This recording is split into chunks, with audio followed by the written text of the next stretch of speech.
Hi, this is Dr. Karen Wilson Starks, your host for the Voice of Leadership, the show for business executives and global corporations who appreciate a principled biblical lens on leadership, featuring the song Consuming Fire by gospel jazz saxophonist Ron McMillan. You are listening to our Resource Renewal Series featuring shows for times such as these.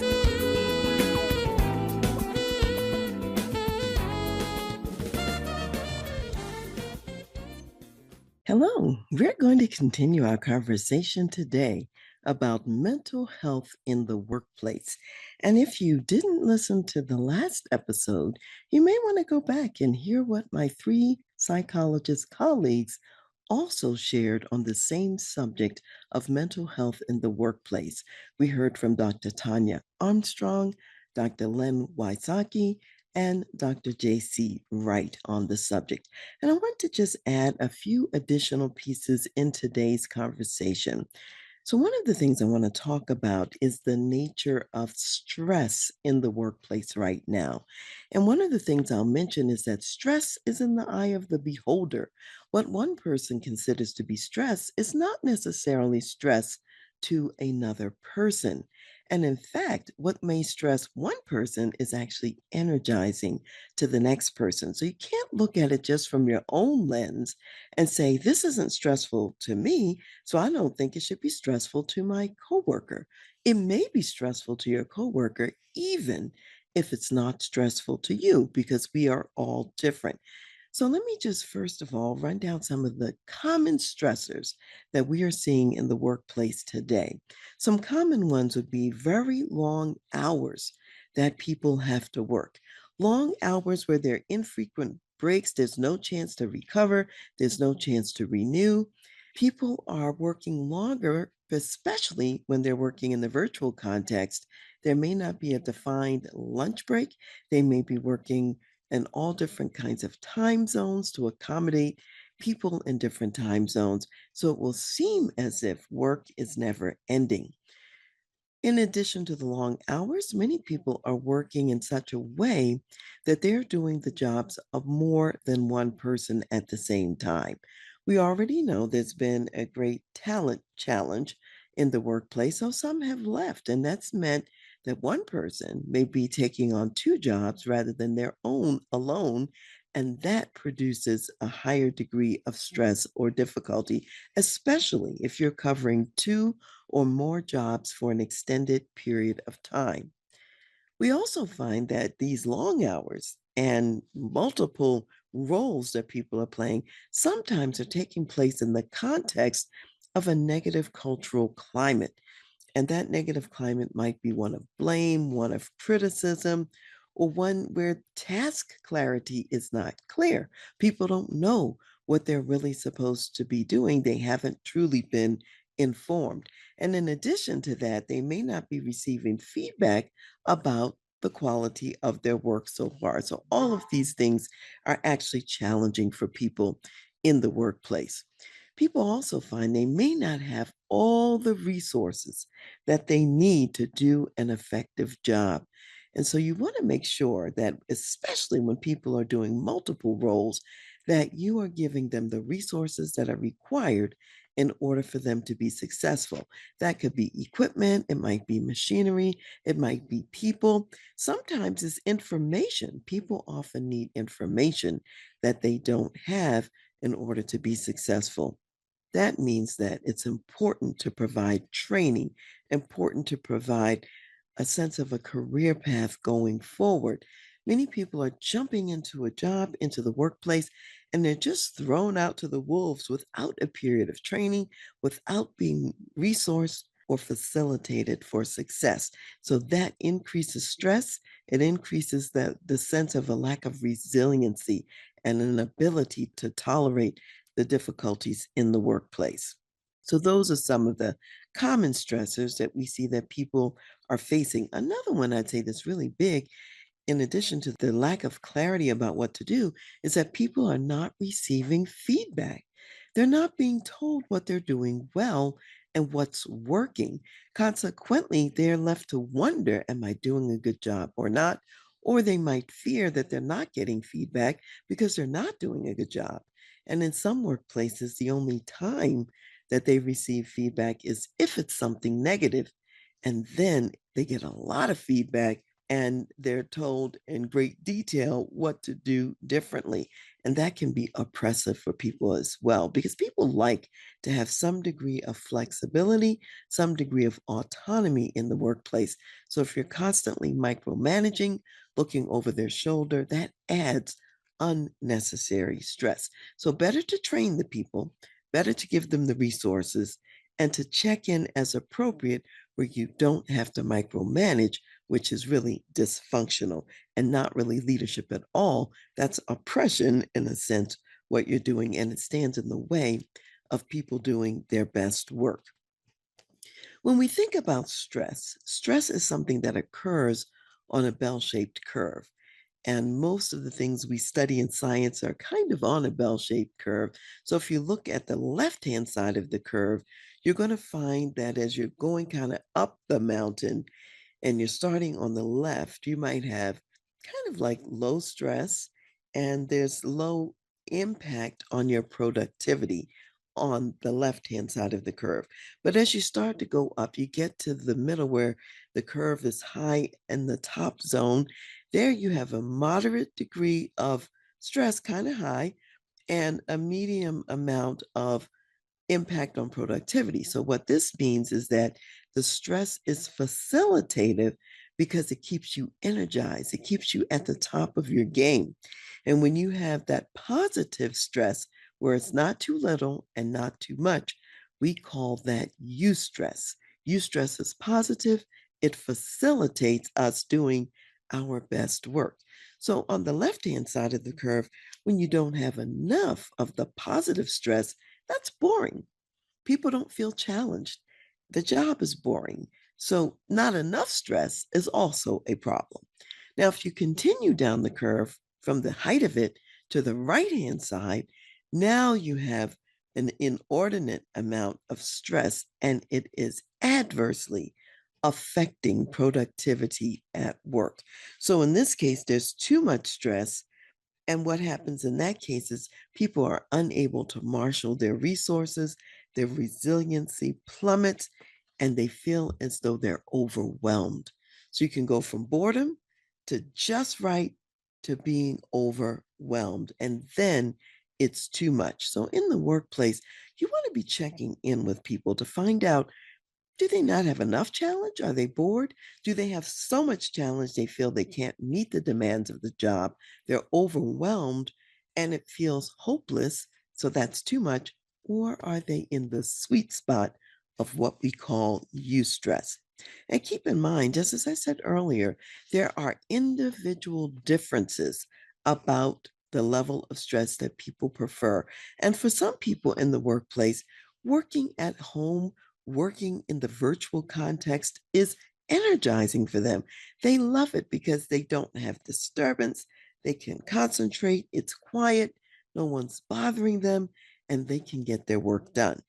For other people, it feels stressful because they don't have the interpersonal connections, they don't have the social ties, they feel farther removed from the information that they need. And without the communication on an ongoing basis, they feel more stressed working from home. So, for some people, that's a positive. For other people, it's not a positive, it's a negative. And some people prefer a hybrid model where for 1 or 2 days a week they're coming into the office so they can get the social needs met, find out the information they want to find out, engage with teams in a more direct way, and other times they want to focus more individually on the part of their work that requires a lot of concentration. So you're going to have to check in with your people individually to see what is best for them and what their preferences are. I'd also say that when you're working in the virtual context, which for many companies is continuing at least to some degree, the kinds of meetings that you have change. So you want to make sure you're having a brief morning touch checkpoint meeting, a check in. And at that check in, your team has an opportunity to identify what are they going to work on that day. And as others are listening to what they're going to work on, there may be opportunities for collaboration that emerge. Someone may have information that's useful to the other person's project, and this is the time to mention those kinds of resources. Or sometimes it's a resource even outside the team. So, as I'm in the morning check in and I hear that you're working on Project A, I might say, I have a resource for you that will help to facilitate what you're doing. Give me a call later this morning, or let's jump on a Zoom meeting or whatever it may be. So that's the purpose of the morning check ins. Everyone knows what everyone else is doing. What are you committed to for the day? What are your outcomes for the day? So that later on, when you do the afternoon checkout, you can then report on what you've accomplished, what your successes have been, and what help you might need going into the next day when you're setting additional goals or continuing the ones from this day. I'd also say you can create some collaboration times, even on virtual platforms. So let's say I'm the team leader. I might say that today at 3 o'clock, I'm just going to be on Zoom. I've sent people the link. If you just want to jump in, you want to collaborate about something, ask a question, it's open ended, then people can choose to do that. And that's a wonderful way to spur some creativity. And sometimes in those collaboration meetings, we might just be quietly working and not saying anything until something pops up. So it's as if we're in the office together, we're doing our individual work. However, because we're there together, I can unmute myself, I can ask a question, I can make a comment, or weigh in on something that someone else is doing. So it's a way to be in community even while you're virtual. Some managers and some team leads also do virtual office hours. So they might say, today from 1 to 2, I'll be in office hours. You want to drop in, you've got a question, something you want to address, I'm here for you. And in that case, the team leader is not necessarily doing their own work, they're there to answer questions and respond to the team members in that case. So, all of these are strategies and ways to operate in the workplace. And one of the things I would say about these meetings that are helpful in the virtual context is this: people don't need more meetings, they need more of the right meetings with the right people. So consider that. More is not necessarily better. Longer is not necessarily better. Sometimes frequent, brief meetings will serve you better. And sometimes less frequent and still brief meetings will serve you better. So think about your work context and what your people need, and that's what you want to provide. Let's also talk a little bit about what people can do in the workplace or in their personal life that can make a difference so far as them taking care of their mental health. So, the same way we talk about taking care of physical health, there are some specific strategies that you can implement to take care of your mental health. So, for example, it's very important to pay attention to your attitude and your mindset. If you come to the day, if you come to the opportunity of the day with a positive mindset that says, no matter what happens, there is a way for me to look at this from a positive framework, a positive lens, and you train your mind to focus on the positive, what you will discover is that it will open up pathways of new directions. When we come from a negative mindset, it's like we have a myopic view and a tunnel vision. We don't see as much, we don't see as far. When the mindset is positive, we'll see things to the right, we'll see things to the left that make a difference and that we can actually utilize for our benefit in our life. So there's a real power and value to bringing a positive mindset because you will get more resources with the positive mindset. Now, closely aligned with positive mindset is also what I'll call bringing gratitude and thankfulness. No matter what is going on, even if you're having a rough day, a bad day, stop and say, what am I thankful for today? And even if there was an explosion at the plant, if something was preserved, some lives were preserved, that's something to be thankful for. Have gratitude that you're still here and you're able to make a difference in whatever the crisis is. So if you remember daily to stop and say, what am I thankful for? And be thankful for at least three things, could be more, but at least three things a day, including what we often overlook because we take it for granted and we think of it in a mundane sense, like being thankful for food, for shelter, for clothing, for the opportunity to work at your organization and to provide for your family. That's something to be thankful for. Being thankful for a leader, a manager who does provide resources, who does check in with you, who cares not only about getting the work done, but who also cares about you as a person and ask you regularly how you are doing, ask you what you need. Those are things to be thankful for as well. You also want to take the opportunity individually and collectively, not only to be thankful, also to celebrate successes, celebrate what's worked in the past, celebrate what's working now. And as you focus on this, you will discover that you will have more to celebrate both in the present and in the future because you're going to create celebration opportunities, again, coming from the mindset of success, the mindset of celebration. It leads to more success and more celebration opportunities. And of course, we know that there are losses. Maybe the company has downsized. Maybe people have been laid off. Perhaps there has been a disaster and some people have lost their lives. There is a necessary period of mourning what you will miss, mourning the losses.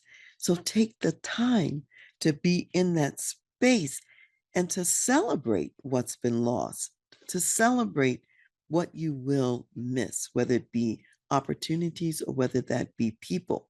And as you are mourning those losses, it's also a celebration of what you did have, a celebration of the lives that you really appreciated and will no longer have an opportunity to have in your midst. So you want to remember to celebrate as you move forward and carry this positive disposition forward as well. And if you are moving to a new opportunity, or you have to find a new job, and perhaps this wasn't your choice, it's involuntary in a sense, still keep the mindset that there is an opportunity out there for you to learn something new, to do something that you've always wanted to do and haven't yet had a chance to do it. I find that many times when people have been fired, when people have been laid off, when there's been a forced change or migration, years later, they will look back and say, it was the best thing that ever happened to me. So many times we have to get out of our typical comfort zone to do something different, to contribute in a new way before we realize that there really is something positive and an opportunity on the other side. You might even discover that there's something you've always really wanted to do and never really could find the time to do it. And now, with the time freedom, you can craft the life you've always wanted and you can do something that you want to do for a change that you maybe couldn't do before with the constraints of your previous role or your previous job. I would also say have community around you, people who also have a positive mindset, people who are also looking at opportunity in crisis and challenge. We are not meant to live alone. We're meant to live in community. And when you create a community of like minded people who are also positive and thinking in a forward sense and who are willing to get out of their comfort zone to move into a new realm, This just jumpstarts your ability to remain positive and to remain forward thinking. So, the more we can surround ourselves with people who will reinforce where we want to go and how we want to get there, the better off we are and the better off they are because we're creating this powerful, positive community together. And then, of course, even as we're talking about mental health, we can really activate our mental health through our physical fitness. So remember to include your daily exercises. Remember to include that walk. And when you take your walk, you're also out in nature. You're in what God has created. You can see the sunrises. You can see the sunsets. You can see the mountains if you live in the mountains. You can see the ocean if you live on the coast, or the Great Plains if you live in the Midwest. And God has a beautiful painting and picture for you to view every day and to have inspiration for your day. My husband, who's an avid photographer, is frequently taking pictures of what God is painting on the daily canvas for the day. And as I start my day, he will often call me into the office to show me a beautiful picture of God's beauty. And he'll say, I want you to see this as inspiration for your day. And I remember the other day when he called me into his office, it was a photograph he took very early in the morning, 6 something in the morning. The sun was just starting to rise. And because it had been really raining heavily the night before and into the morning, as the sun was rising, there was a beautiful rainbow, a huge arc across the whole middle of the sky. And this was unusual because we have rainbows here, lots of rainbows. Not so much early in the morning as the sun is rising. That was very unique to see that rainbow. It was beautiful. It was a great way to start the day. So think about the beauty you can surround yourself with as you're taking a walk, for example, for your day. So you can combine physical fitness, meditation on beauty, and also the positive mindset that comes from all of that. I would also say, remember your spiritual resources. When you spend time, and then particularly at the beginning of your day, the middle of your day, the end of your day, in prayer, in meditation, and reading the scriptures and hearing from God, you will find that you have strengthened yourself. Just like Popeye strengthened himself by eating that can of spinach, your spiritual spinach is sustenance, it's food for the soul, food for the spirit, food for the mind and body. So when we are spiritually strong and spiritually aligned, it actually helps our mental health as well.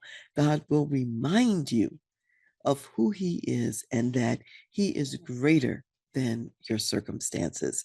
And that's a wonderful thing to think about when resourcing our mental resources. Also, remember to get sleep and to rest your body.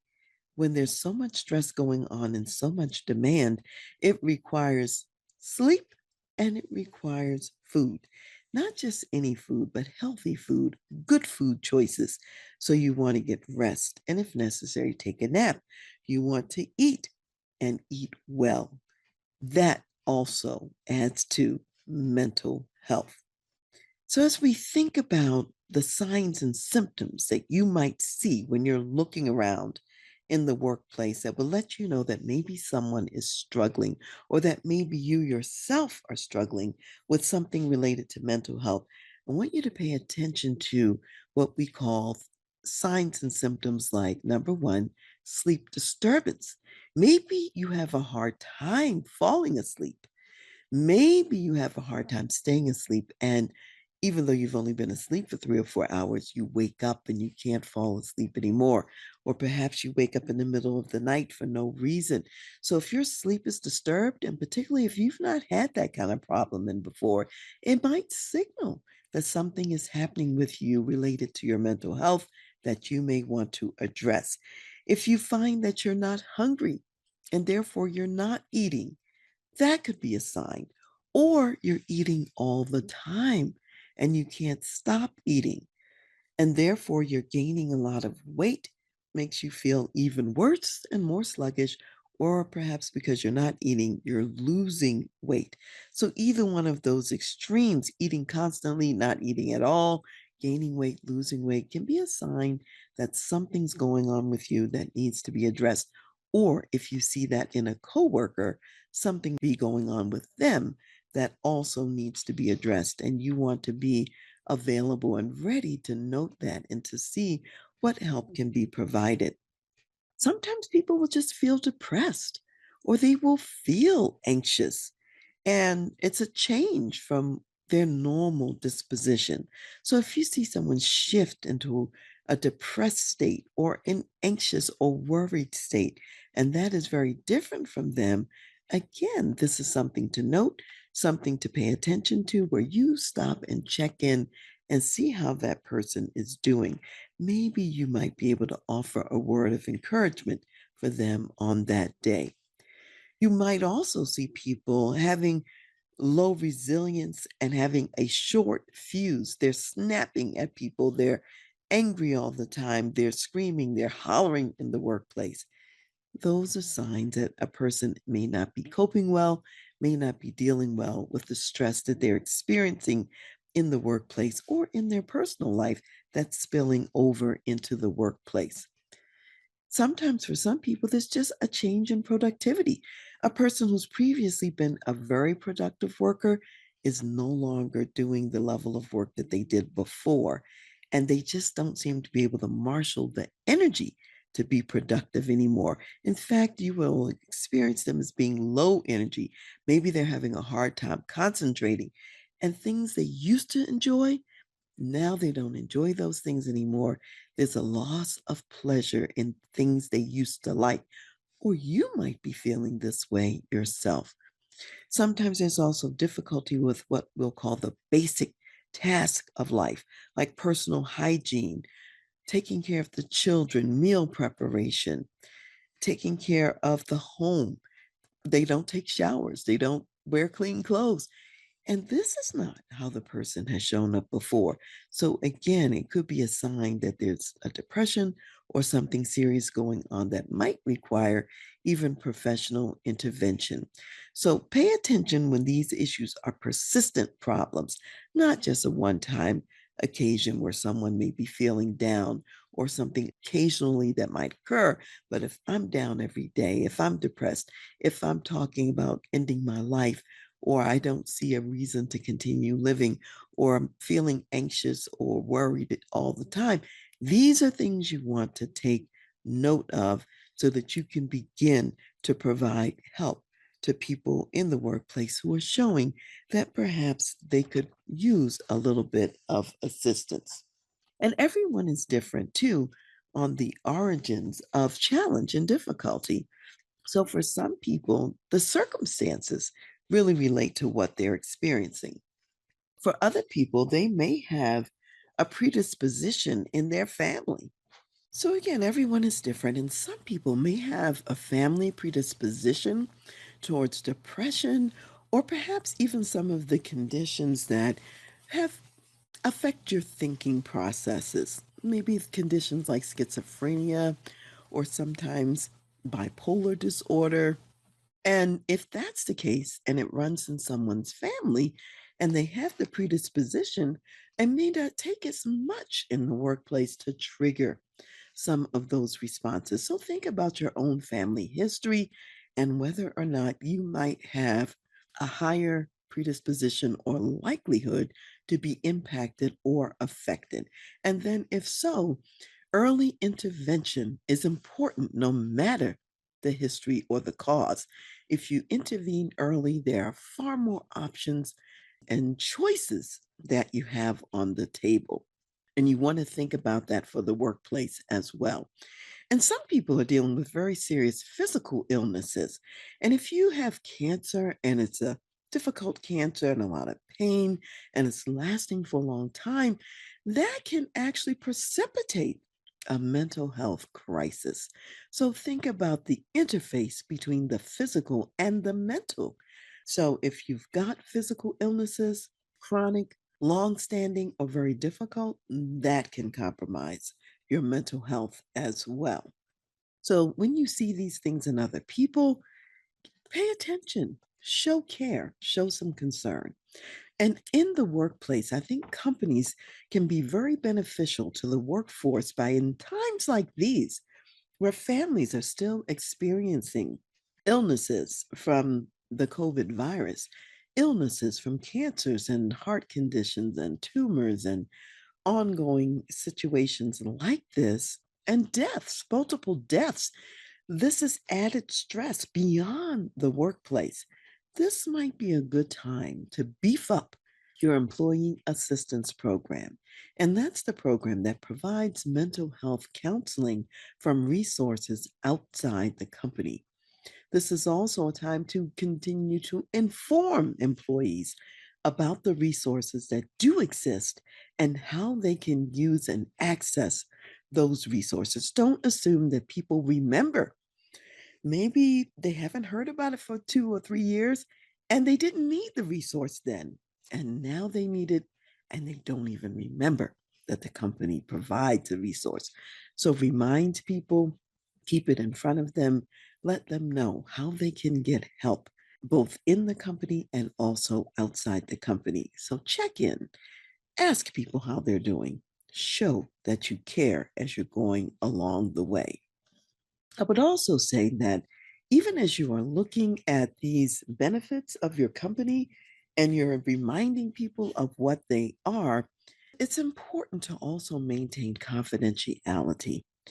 Very often in a lot of organizations, the HR person is the one who's the main point of contact. And you want to make sure that those people who are in these critical roles know how to maintain confidentiality, that they are professional individuals and do not share confidences, and frequently that they're referring the workforce members to outside resources that won't have a conflict of interest. So keep that in mind.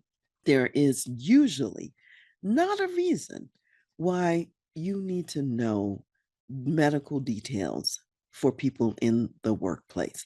So if you're the first line supervisor, all you might need to know is that so and so may be out on medical leave for a period of time. It's an approved medical leave, and when you can expect them to come back. And if there's any kind of help or resource that you need to provide to keep them current or to cover their job in their absence, that may be all you need to know.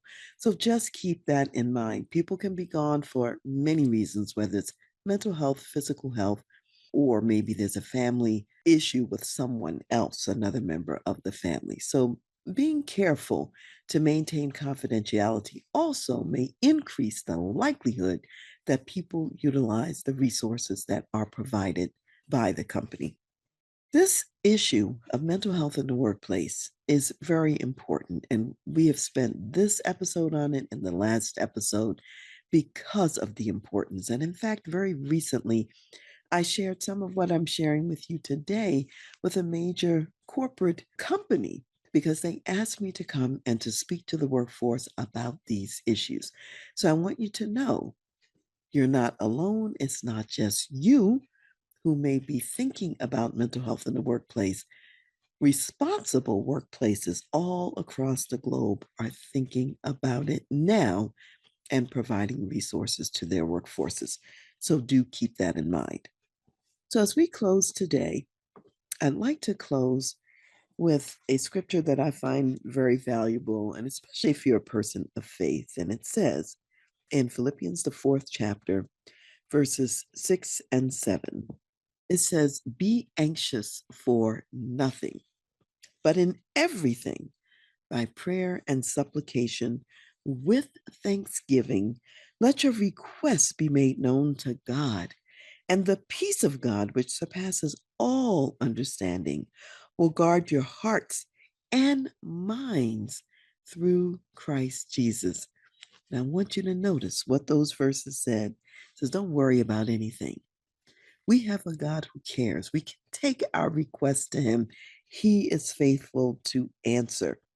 And not only that, even in the midst of what we're going through. He will give us the peace that passes all understanding, which means we have that peace no matter what the circumstance is that we face. And while we're going through, our God guards our hearts and our minds. Our minds, our mental health. Our God is guarding that as well. So I encourage you, walk in peace, walk in victory, and know you have help and you're not alone. And for someone else in your workplace, you can be their help so that they're not alone. Hi, it's Dr. Karen here. Did you know that you can mine the lessons from your own life and work experiences to inspire your teams and your people? So, in my book, Lead Yourself First, the Senior Leader's Guide to Engaging Your People for Greater Performance and Impact, I share snippets of my life experiences from childhood all the way up to adulthood. I also share what I learned from these experiences, how that learning informs how I lead today, and I share some examples of how I facilitate my client success with these same principles. So I invite you also to apply the same methodology to your life with reflection questions at the end of each chapter. So when you lead yourself first, you then have a foundation for leading others. In chapter 2, which is called Run Your Own Race, I share some stories from my days as an active duty Army officer when my approach to running the 2 miles for the physical training test and also my approach for the 12-mile forced road march had to be different from what other people did. So, what I would say is dare to be different. Find your own success formula. Sometimes what works for you is different from what works for others. So remember to run your own race and remember to get your own copy of Lead Yourself First, and you'll find resources for how to run your own race. One of the most difficult challenges to deal with in the work setting is to really face the loss of a work colleague. And I'm talking about the loss of that colleague through death. Losing a colleague is very upsetting in the work context, especially if that person was well loved in the workplace and also if they did significant work in the company. There's a huge void on both a personal level and also a work oriented level. There's now, if you think about your organization as a tapestry or a beautiful piece of fabric, there's now a hole in that tapestry. There's a missing piece, and the tapestry is no longer the same because of the absence of the beloved coworker. Grief and loss are very real phenomenon, and people need time to grieve and to get over the shock of a loss. This is especially true if the person who is deceased died suddenly and unexpectedly. And if the person was also a younger person, this is even more difficult. In other situations where maybe the person has had a long illness for a number of years or a number of months, and so the decline may be gradual, the workplace has a little bit of time to start preparing and to get ready, or to even consider the possibility that the person may no longer be here. However, sudden loss is difficult to navigate through. So I want to share just a number of things about that process and what you can do in the workplace. Many years ago, Kubler-Ross, a researcher, wrote a book, and she also wrote a 5-stage grief process. And I want to mention the five stages and simply to say most people will need to go through all five of these stages, and they're not necessarily in order, nor do you go through and now suddenly that's the end. You will find yourself cycling back and forth through all of these until you get to a point where the grief is resolved. That first phase is the shock and the denial. You cannot believe that you have lost this person, that they're no longer here on earth. It's so unbelievable that the news can feel surreal, and it's hard to believe that you'll no longer be able to talk to them again. And so there's that initial shock, and no, it can't be happening, and I just can't believe it. That's that shock and denial phase. Secondly, you might become angry, like, how could this be happening? This person was such a wonderful person. How could we be losing them? Or even angry that they're no longer there to help with the workload. And with that anger may also come a sense of guilt because it's not the person's fault that they're not here. And in most cases, they would certainly choose to be here if they could. And yet, because of our own loss, that anger does pop up.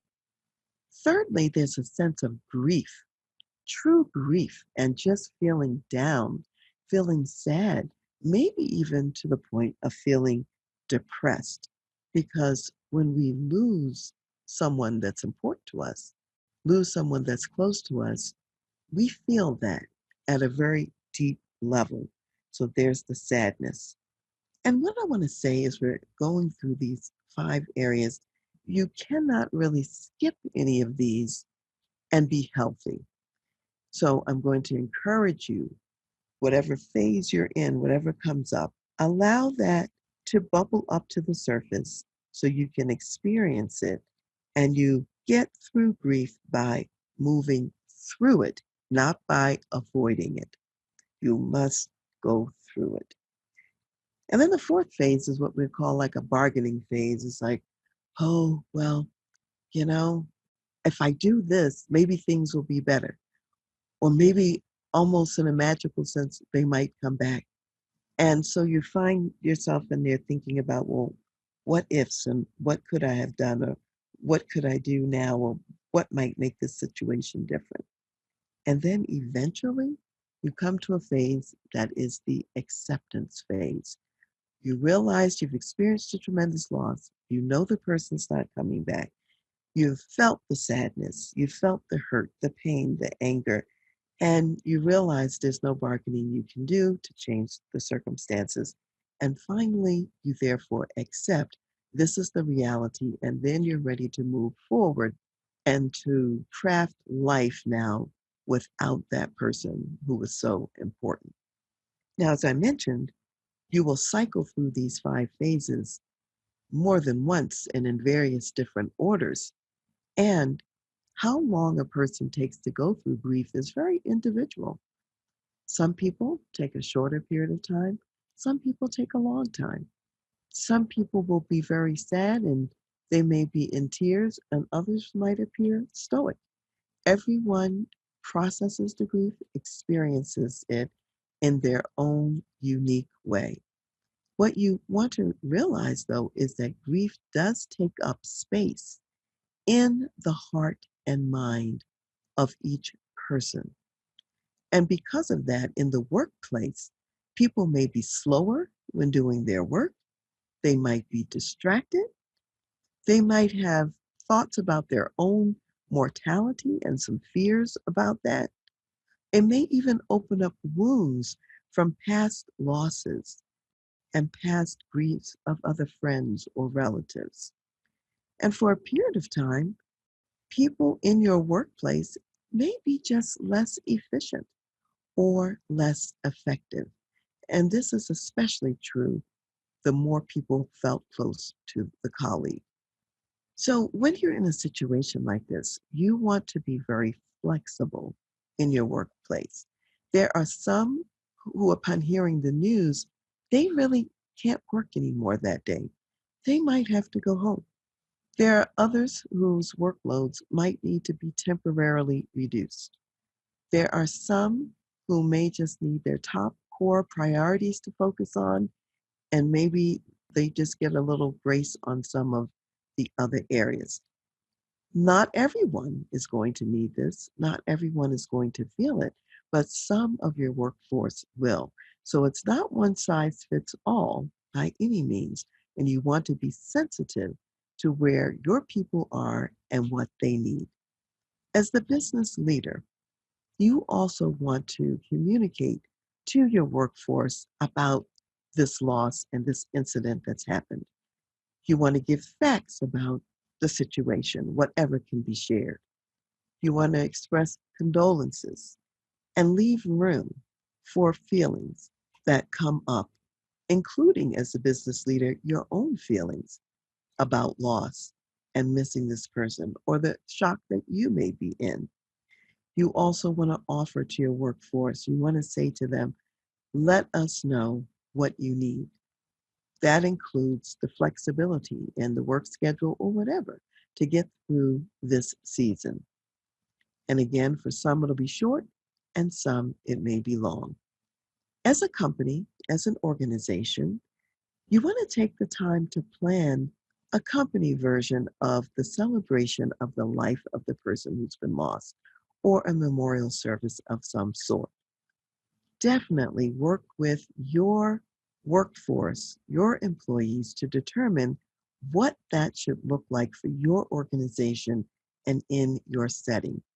Some people might have a form of a fireside chat where you're sitting around together and you're sharing stories and memories and remembrances of this person. You're sharing the good that you want to retain. You're even telling funny stories, talking about their special quirks and their special characteristics and sharing those stories. Often it's in those fireside chats that people learn things about the one who's deceased that they didn't even know before. And it just helps everyone to appreciate the person all the more. You are going through a collective healing process in creating the space and the room to celebrate the person's life. Other organizations may do something more tangible. You might want to plant a tree, perhaps grow a memorial garden, or put a plaque on the wall. There's so many ways the person's life can be celebrated, and you want to engage the workforce to determine what's best for you and your organization. Sometimes there will be some outside services that the company can participate in that the family may be sponsoring.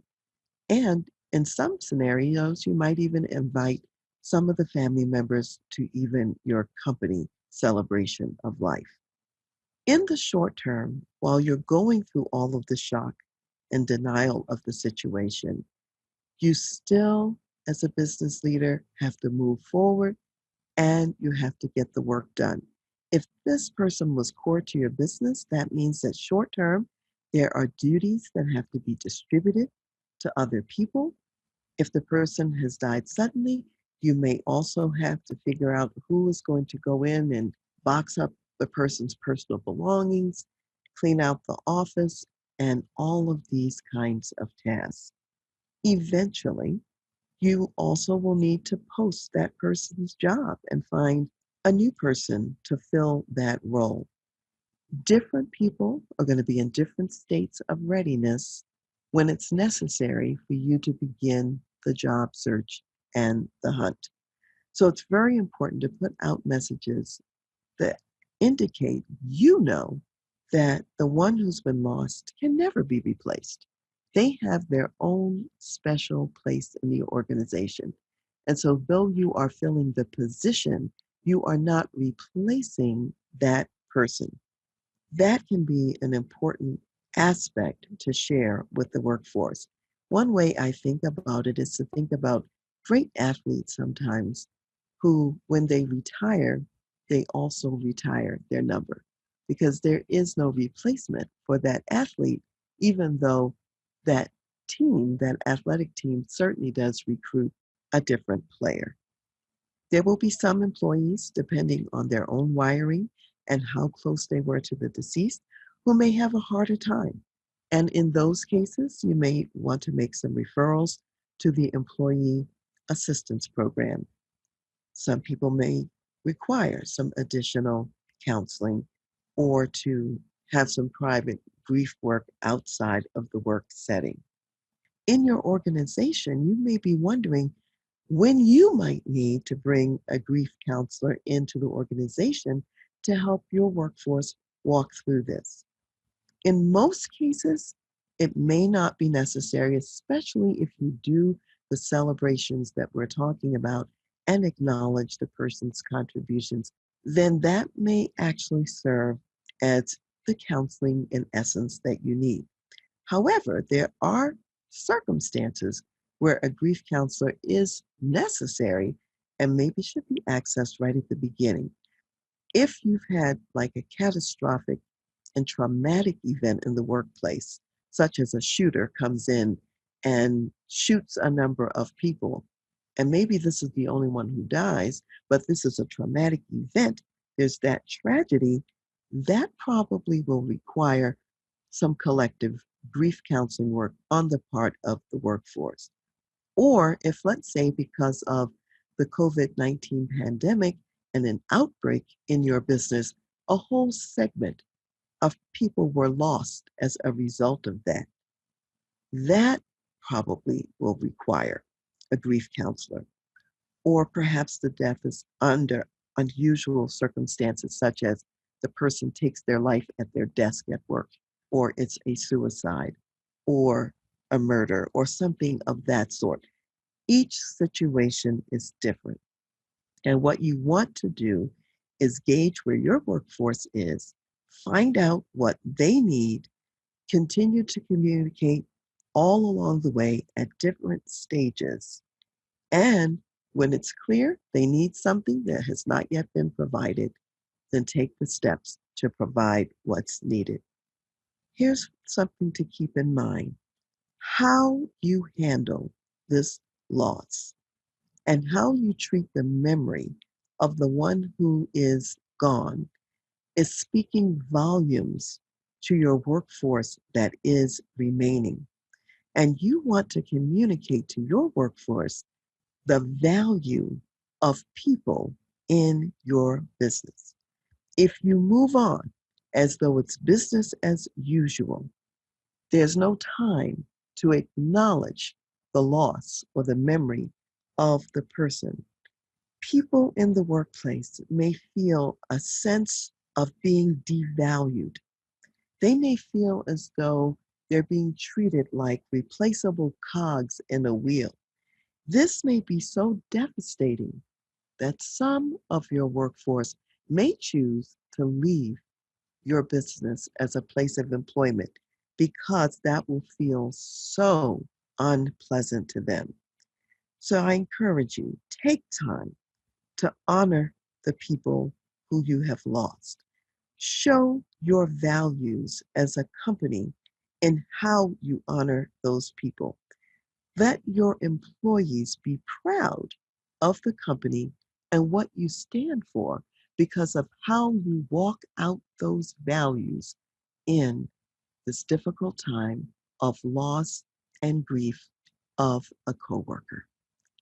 And if you would like more assistance on this, more information, please feel free to reach out to me, and I'm happy to walk with you through the specific steps that might make more sense for you and your organization. As an executive business leader, you have many difficult decisions to make every single day. And it's important to think about: how do you develop your people? How do you launch and develop high performance teams? And how do you create a culture that wins every time? If you would like to take a look at your organization and to talk about the wisdom and guidance that would propel you to create a best place to work and also competitive advantage, then I invite you to apply for a consultation to work with me. Go to my website, www.transleadership.com, go to the services page, and under organizational consultation, you will see a tab that says Contact Us. That's where you request a consultation. So if you are an executive business leader in a medium to large size company, then I look forward to receiving your application and having a conversation with you.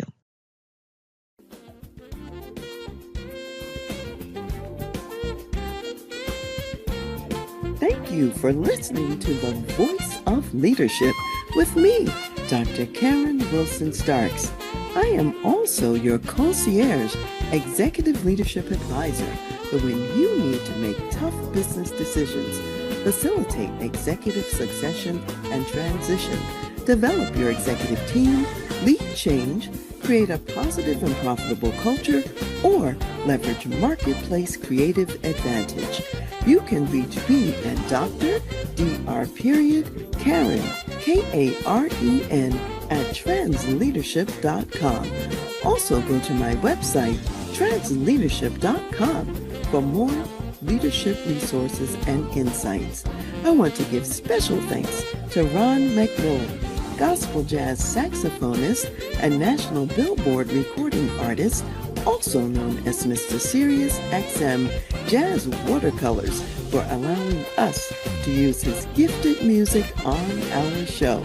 Thank you for joining me today, and I'll see you next time.